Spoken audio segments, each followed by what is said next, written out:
Hold up. How deep can we go?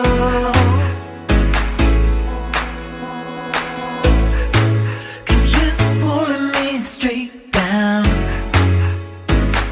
Hai sahabat Pro Emergency, kembali lagi nih bersama saya Dr. Fatia. Nah, hari ini kita bakal sangat exciting banget. Kita akan membacakan satu persatu pertanyaan kamu karena kita akan hari ini akan mengadakan Q&A seputaran penyakit infeksi saluran napas. Nah, tapi tunggu dulu nih, sebelum kita bakal membacakan question kamu satu persatu. Untuk kamu yang belum subscribe dulu dong, gratis loh. Dan kita takutnya nih kamu bakal ketinggalan video-video kita selanjutnya, kan sayang banget ya. Oke, sahabat Pro-M, nah di sini sudah masuk beberapa question dari kamu semuanya, dan insya Allah ini akan kita bacain satu persatu. Nah, sahabat Pro-M, untuk pertanyaan pertama nih langsung aja bakal kita bacakan pertanyaan kamu yang ada di Instagram. Ini dari @fardis. Pertanyaannya adalah, Dok, bisakah bayi kena ISPA?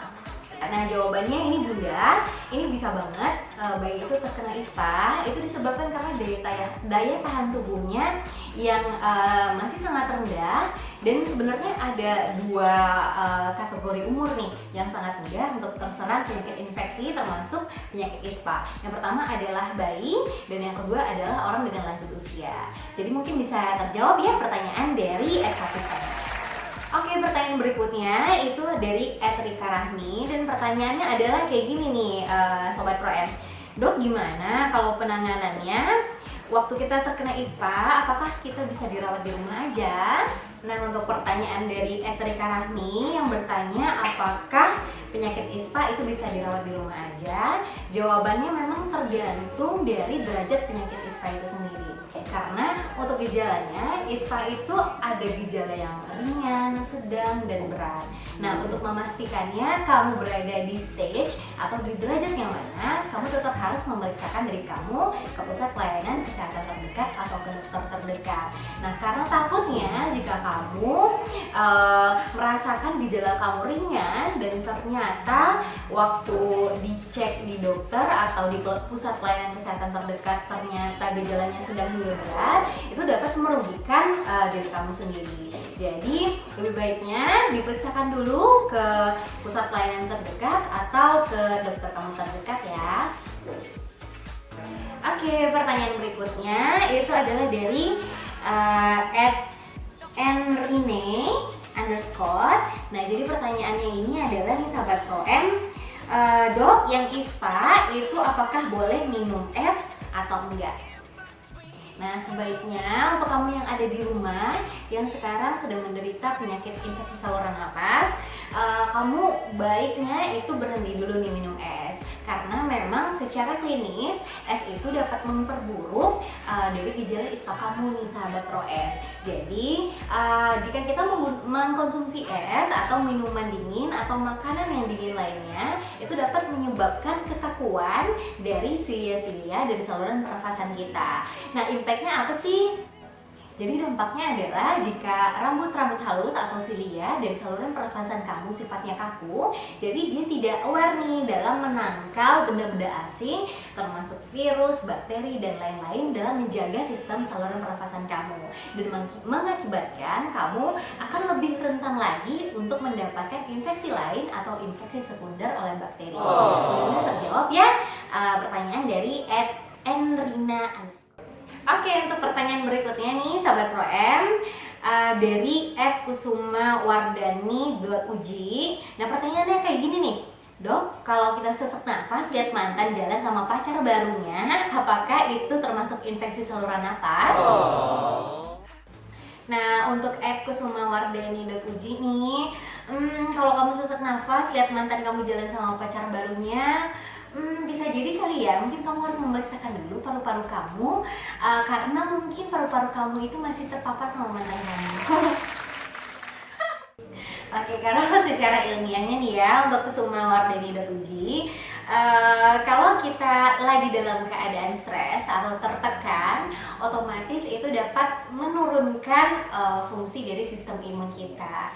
Jadi kalau saran dari kita nih sahabat Pro-M, untuk kamu yang lagi galau, yang lagi dalam ketidakjelasan hubungan kalian, mending diperjelas dulu dan dilihat dulu nih prospek hubungan kalian seperti apa. Mana tahu dengan adanya kejelasan tadi kalian jadi lebih tenang, sistem imun kalian jadi lebih kuat dan tidak mudah terpapar penyakit ispa. Oke, sahabat Pro M, pertanyaan berikutnya ini dari @hutomo_noprian02. Pertanyaannya gini nih. Jadi kemarin orang tua Hutomo ini tiba-tiba ngedrop dan mengalami sesak nafas. Itu apakah salah satu bentuk dari gejala infeksi saluran nafas? Oke, sebenarnya sesak nafas itu bukan hanya gejala atau ciri-ciri dari infeksi saluran nafas aja nih sahabat Pro M. Jadi kita harus tahu dulu riwayat sebelumnya atau pasien sebelumnya punya riwayat sakit apa aja sih, dan penyakit-penyakit yang bisa saja menyebabkan sesak nafas itu juga penyakit-penyakit metabolik seperti penyakit kencing manis dan penyakit jantung, penyakit ginjal. Itu jangan salah, bisa juga menyebabkan gejala seperti sesak nafas. Jadi baiknya untuk kamu di rumah yang memang dalam gejala sesak nafas, karena sesak nafas adalah salah satu bentuk dari kegawat daruratan, mendingan nih langsung ke pelayanan kesehatan terdekat atau ke dokter kamu terdekat ya. Oke, pertanyaan berikutnya dari Instagram kita, dari @andikabayunovendra20. Pertanyaannya kayak gini nih sahabat Pro M. Dok, napasku di mana ya? Jawabannya gimana ya? Mungkin napas kamu ada di separuh napas dia kali ya. Oke, mungkin Andika Bayunovendra 20 maksudnya gini nih sahabat Pro M. Dok, ini napasku gimana ya? Mungkin kayak gitu. Kalau di mana sih saya juga kurang tahu ya pernapasannya si Andika Bayu 20 ini di mana.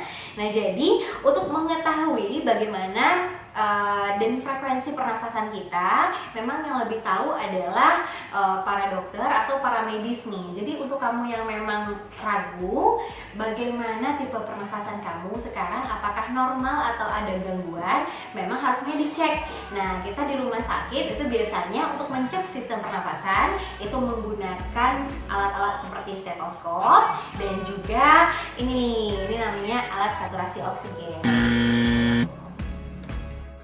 Oke, pertanyaan selanjutnya dari @Vicky Anansyah. Dan pertanyaannya kayak gini nih sahabat Pro M. Dok, apakah dia bisa menginfeksi saluran pernafasan aku? Soalnya aku nyesek nih kalau lihat dia. Nah, bisa aja nih Vicky ya, untuk Vicky Anansyah, bisa aja dia menginfeksi saluran pernafasan kamu kalau si dianya juga lagi mengalami infeksi saluran nafas. Jadi sementara kalau kamu memang kangen banget sama dia, mungkin jangan deket-deket dulu kali ya. Nah, sahabat Pro M, itu tadi question yang udah masuk di kita, dan terima kasih banyak kita ucapkan kepada kamu yang sudah mengirim pertanyaan-pertanyaan dari yang menarik hingga sangat menarik ya. Dan untuk selanjutnya mungkin kita akan membahas sedikit tentang penyakit infeksi saluran pernafasan atas. Oke, untuk infeksi saluran pernafasan atas sendiri adalah salah satu bentuk infeksi atau masuknya zat kuman atau zat asing ke dalam sistem saluran pernafasan kita nih sahabat Pro M. Nah, umumnya penyebabnya ada dua. Yang pertama adalah infeksi dari virus dan yang kedua adalah infeksi dari bakteri. Nah, apa sih penyebabnya? Penyebabnya adalah karena ketidakawarean dari sistem saluran pernafasan kita sehingga memudahkan infeksi virus dan bakteri tadi untuk masuk secara mudah. Nah, infeksi ini bisa menyerang sistem pernafasan kamu dari yang paling atas hingga yang paling bawah. Yang paling atas yaitu dari hidung, faring, setelah itu laring, trakea, bronkus, bronkiolus, hingga alveolus dan parenkimfalus sendiri. Nah, gejalanya sendiri sahabat Pro M sangat bervariasi, dari gejala yang ringan sampai ke gejala yang berat.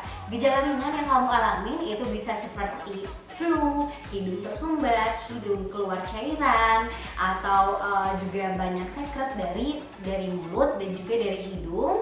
Dan gejala berat itu bisa hingga sesak nafas yang dapat membahayakan pasiennya sendiri. Nah, untuk penanganan pertamanya, untuk kamu yang ada di rumah, penanganan pertama apa aja sih yang bisa kamu lakukan? Nah, ini bisa kamu sesuaikan dengan gejala yang sedang kamu alami. Jika kamu lagi demam, mungkin bisa mengkonsumsi obat-obat demam terlebih dahulu.